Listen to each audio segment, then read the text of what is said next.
This episode of Techno Buffalo is brought to you by Squarespace. On this episode of Ask the Buffalo, we're going to talk tablets. We're going to talk the Nook tablet Kindle Fire. We're going to talk about the HTC Rezound. We're going to chat about some tasty ice cream sandwich and when it might be coming and what phone it's going to be coming on. We're also going to be talking about the Galaxy Nexus, laptops, where to find good deals, what to get for your backpack if you're a college student or a high school student, or just looking for a great portable machine. This is Ask the Buffalo.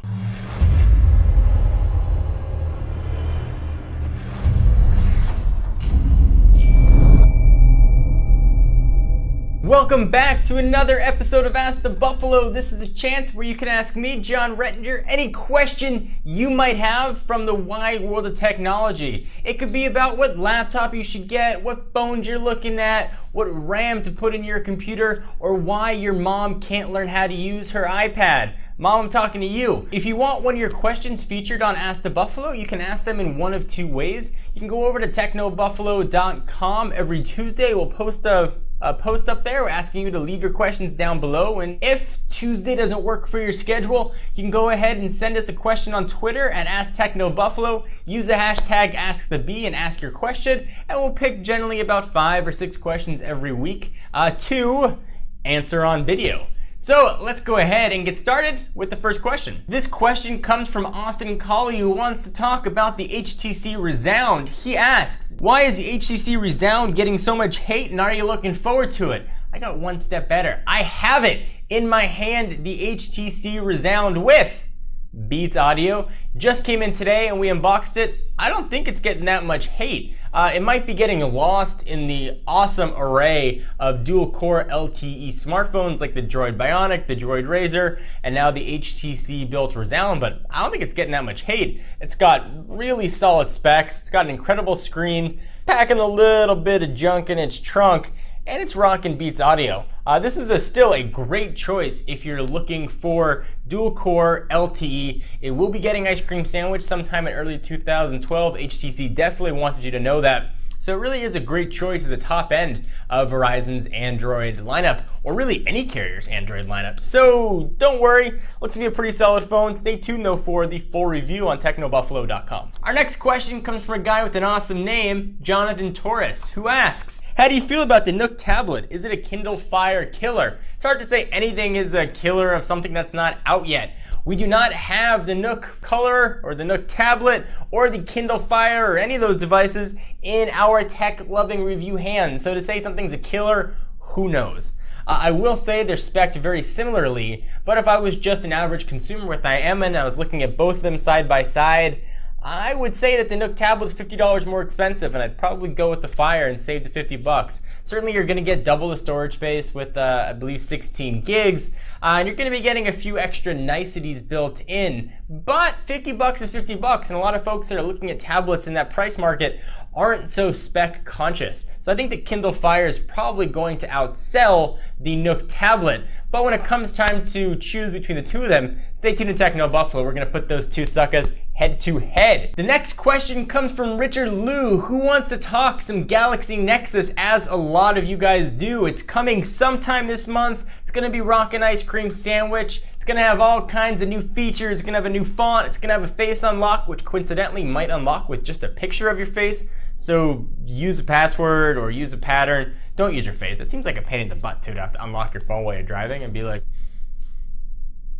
you shouldn't use your phone while you're driving anyway. Or imagine you're out on the street and you're walking. This is me walking, which looks kind of dirty. I'm trying to unlock my phone and I'm moving and I gotta hold it up. Or it looks like I'm riding a horse. Pretend you're riding a horse and you want to unlock your phone. And you're like, brum, brum, brum, and it's just not gonna work. It seems like it'd be a pain. Just swipe it, do your little pattern, whatever you have. Make life a lot easier. I forgot what the question was.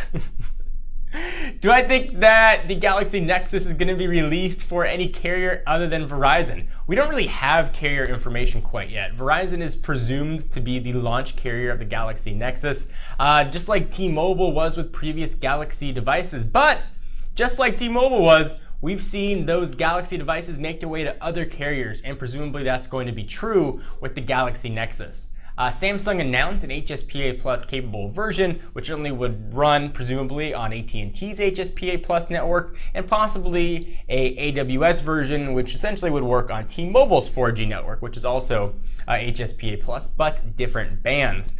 If a carrier doesn't officially release it, you'll still be able to get it unlocked from a wide array of retailers. So there definitely will be a version that will work for you. Whether or not it's going to be carrier supported or when has yet to be seen. So I want to take a quick minute to thank our friends and sponsors at Squarespace, because RoundSpace isn't good enough. So thank you to our friends and sponsors at Squarespace. Squarespace is a fully hosted platform, nothing to install, instantly updated for stability and all kinds of other goodness.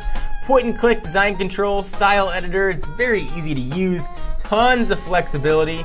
You can list out and expand on different pages. You can get full widget modules, social widgets, so you can get your Twitter and your Flickr, Facebook in there, beautiful galleries and slideshows. Essentially, if you want to make a website, but you don't want to go through and do all the planning, Squarespace is going to be perfect for you. If you want to try Squarespace, if it seems like something that might be helpful for you, if you're thinking about starting a blog, for example, go to squarespace.com, use the code TECHNO11 at checkout, and get a free 2 weeks and see if it works for you. There's no harm in trying. If it's not the platform for you, at least you'll have given it a shot. It works really well. It's very easy to code. You could have zero experience and you could create a beautiful looking blog or website to host your YouTube videos or just your personal thoughts. All right, so let's go ahead and jump back to the questions. So this comes from the Dancing Fiend friend Disco, who asks, what laptop do you recommend for a college student on a budget that has high performance and style? Say $600 to $800. The used laptop market does not get much credit. There are a ton of great laptop options out there that might be 4 to 6 months old. Certainly they might not have the latest and greatest Core i7 processor in there, but you're gonna get sort of second generation i5, i3, or really capable specs, and you're not gonna have to pay those new prices.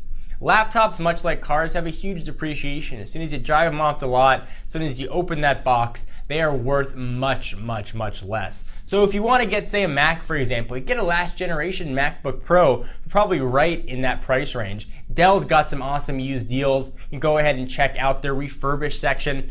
Dell, Apple, HP, they all offer refurbished products, and they're gonna come with manufacturer's warranty. So check out those stores. I think you're gonna find a great deal on a really exceptional laptop to match the style and specs that you're looking for. So thank you guys for watching another episode of Ask the Buffalo. I'm your host, John Rettinger from Techno Buffalo, your one-stop resource for all your tech news, for unboxing, for reviews, for hands-on and bad jokes. Be sure to check us out at technobuffalo.com. I'll see you in the next video.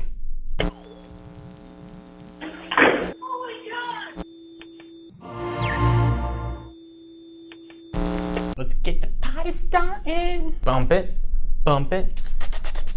Wiki, wiki, wiki, wiki, wiki. And wrapped.